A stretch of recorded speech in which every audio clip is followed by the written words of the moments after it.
மாவட்ட செயலாளராக இருந்தபோது ஒரு பொதுக்கூட்டம் ஒன்று பொள்ளாச்சியில் ஏற்பாடு செய்திருந்தேன்.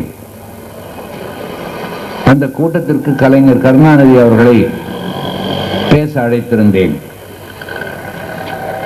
அவர் வருகின்ற போது அந்த கூட்டத்திற்கு வந்தார்.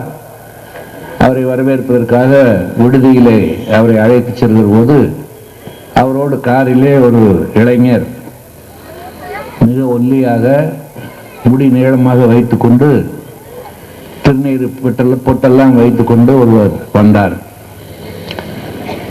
என்னை அறிமுகப்படுத்தும் போது இவர்தான் கோவை செழியன் என்னுடைய கட்சியினுடைய மாவட்ட செயலாளர் என்று சொல்லிவிட்டு, இவர் என்னுடைய நண்பர்,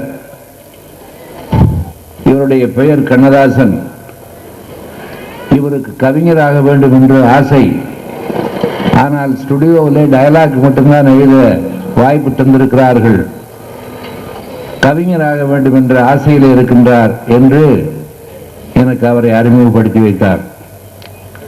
அதன் பின்பு நாங்கள் பொள்ளாச்சி சென்றோம். அந்த கூட்டம் என்னுடைய தலைமையிலே நடைபெற்றது. இப்படி மேடையிலே நான் அமர்ந்திருந்தேன். பக்கத்திலே கலைஞர் இருந்தார். நம்முடைய கவிஞர், அப்போது கவிஞர் இல்லை, கண்ணதாசன் கீழே உட்கார்ந்திருந்தார்.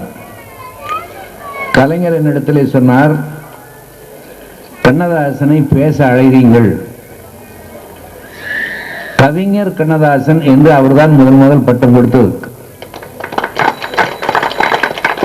கலைஞர் தான் கவிஞர் என்ற பட்டத்தை கொடுத்தார். அது என்னுடைய வாயின் மூலியமாக சொல்ல சொன்னார். நான் மேடைக்கு வந்து கவிஞர் கண்ணதாசன் அவர்கள் அடுத்தது பேசுவார்கள் என்றேன். உடனே கீழே உட்கார்ந்திருந்த கவிஞர் அவர்கள், ஐயையோ என்னை பேச சொல்லிவிட்டீர்களே, எனக்கு ஒன்றும் பேச தெரியாது, நான் பேச மாட்டேன் என்றார். உடனே கலைஞர் சொன்னார், தலைவர் சொல்லிவிட்டால் உடனே நீ கேட்டாக வேண்டும், இல்லாவிட்டால் மக்கள் உன்னை விடமாட்டார்கள் என்று திரும்பி சொன்னார்.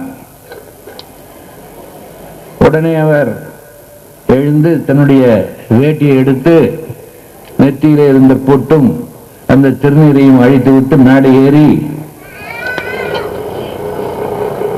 துட்டுக்கு துட்டு வட்டி வாங்கும் செட்டி நாட்டிலிருந்து வந்த குட்டி கவிஞனாகிய நான் பேசுகிறேன், நன்றி வணக்கம் என்று உட்கார்ந்து விட்டார். அன்றைக்குத்தான் அவர் முதல் அரங்கேற்றம்.